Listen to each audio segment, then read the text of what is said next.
Manchester City have just beaten Fulham by 3 goals to nil in the Premier League, closing the gap on Arsenal to just 3 points.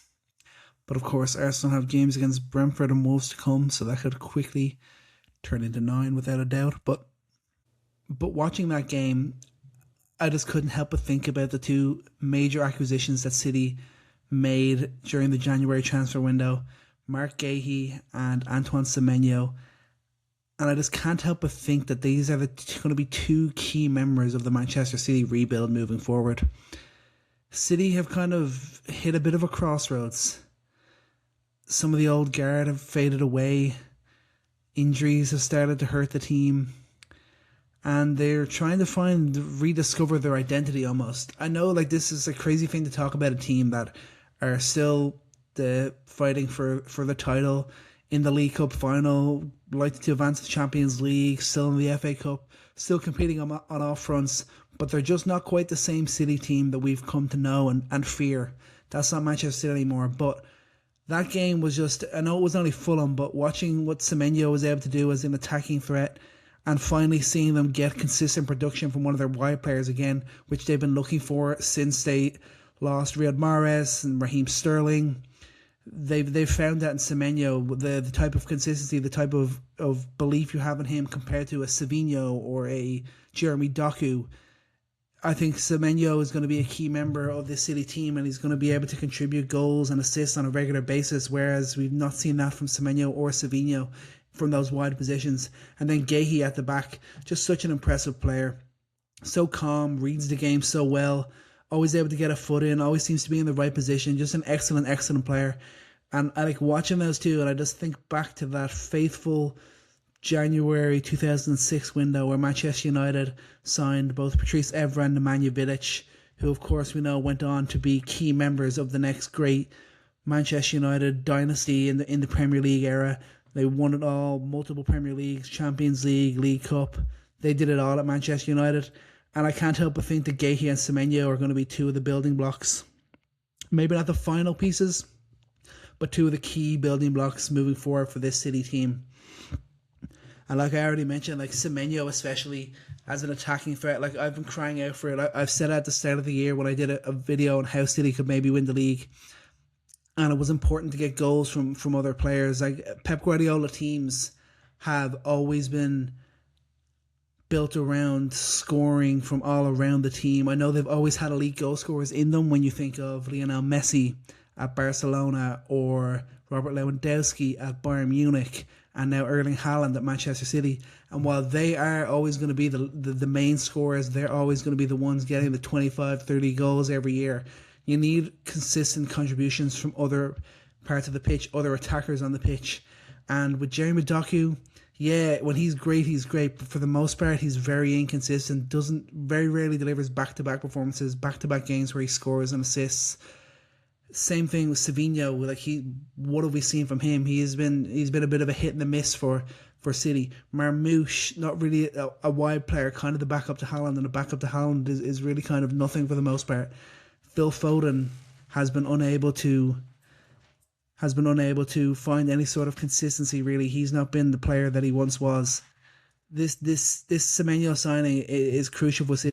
People have questioned this move. They've been like, oh, why are City going in for Semenyo? Do they really need him? And the answer is yes, because they weren't getting production from their wide players. They weren't getting enough attacking threat. And Semenyo has come in and instantly made an impact. He's scoring goals at a regular rate.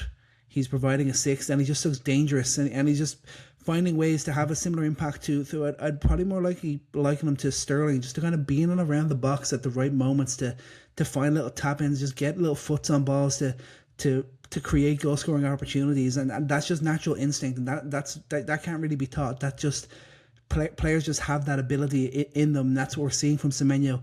I know it's still early days, but I think this is going to prove to be a great signing, like I said, and I think he's going to continue to have a massive impact on this Manchester City team.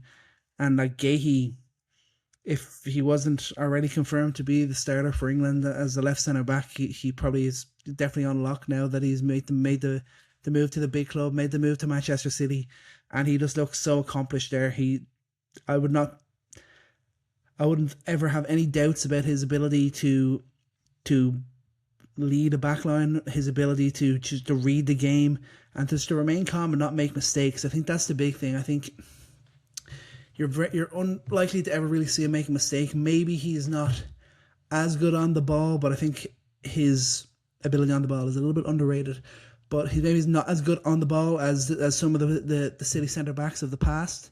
But absolutely, in terms of defensive ability, in terms of reading the game, in terms of just knowledge of football IQ, like absolutely, Guehi has got it all. So yeah, just wanted to say that. Just a quick note on the City boys. Obviously, yeah, I'm not trying to overreact too much. It's a game against Fulham.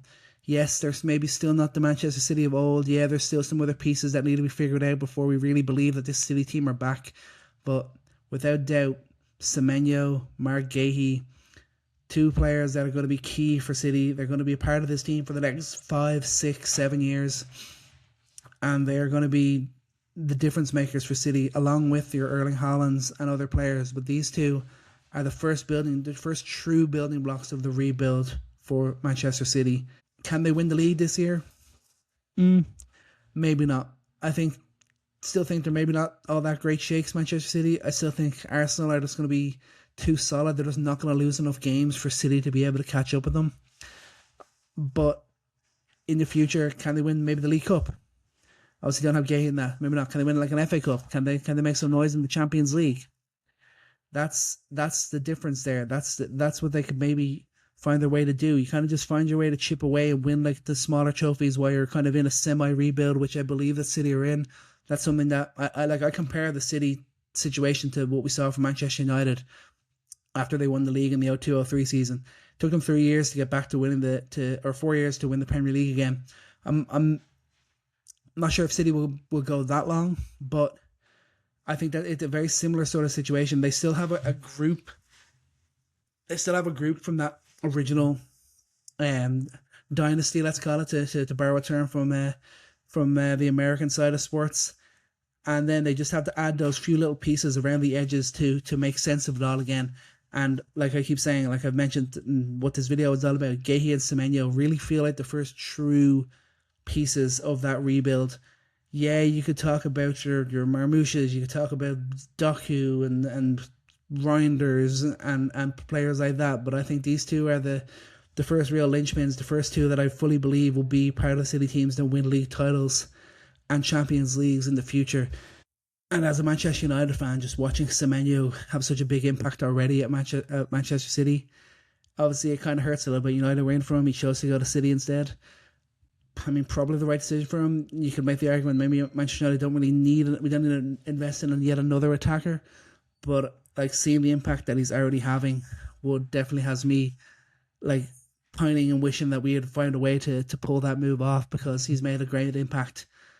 And I'm sure Liverpool are looking at Guehi slot in at City so seamlessly and thinking, damn, we really should have bitten that bullet. We really should have gone for him. And you think of some of the struggles Virgil van Dijk has had this year, and you think if they had Guehi playing behind him or even beside him, you think the difference that would make and the confidence that they would have in their own future. But yeah, City, as much as we want them to go away, and maybe things will change if Pep is to leave this summer or next summer, but I truly believe that they have two of the best players in the Premier League added to their squad from the January window. That doesn't happen too often. Like City made some big moves in the January window last year. None of them have really come through. Like Marmouche has had an impact, and obviously he was great in moments when Haaland was out last year. Still, I don't know if he'll ever be a consistent starter in this team. And then you look at like Nico Gonzalez, maybe he'll turn into a player. Kuzanov, I think that's his name. Still a bit rusty, solid role player for now. But like this year, I think is really just has completely flipped the script. They look absolutely they look fantastic, and I can't talk about it enough. I'm just rambling and saying the same thing over and over again. But Guehi and Semenyo, just like well done to City again. Their recruitment has been fantastic, and yeah, it's easy when you basically have unlimited spending, but you still have to identify the right players. Manchester United are the prime example of it. It's not just about having money. You have to identify the right players to come into your club and be able to make a consistent impact. If you think it's all about money and you think, oh, Pep is just a checkbook manager, that's a complete load of crap. Like you can say anything you want about them, they still finished like they had a terrible year last year. They still finished in the Champions League places. They still made it to the FA Cup final. Now this year, they're still in second place in the Premier League, still the most nearest challengers to the champions elect in Arsenal. They're in the League Cup final. They're still going well in the Champions League and in the FA Cup, so they're still competing on all fronts. So, yeah, if this is what a bad year looks like, that's just all you need to know about what Pep Guardiola's ability as a manager. And anyone who says he's just a checkbook manager really doesn't understand football at all. But yeah, just wanted to hop on and say that. It pains me to say it, seeing City make these moves and still have such a good squad, and this is them in their bad times, and not gonna lie, that's pretty scary. But hey, hopefully Manchester United's good times are coming around again soon. Talk to you later, guys.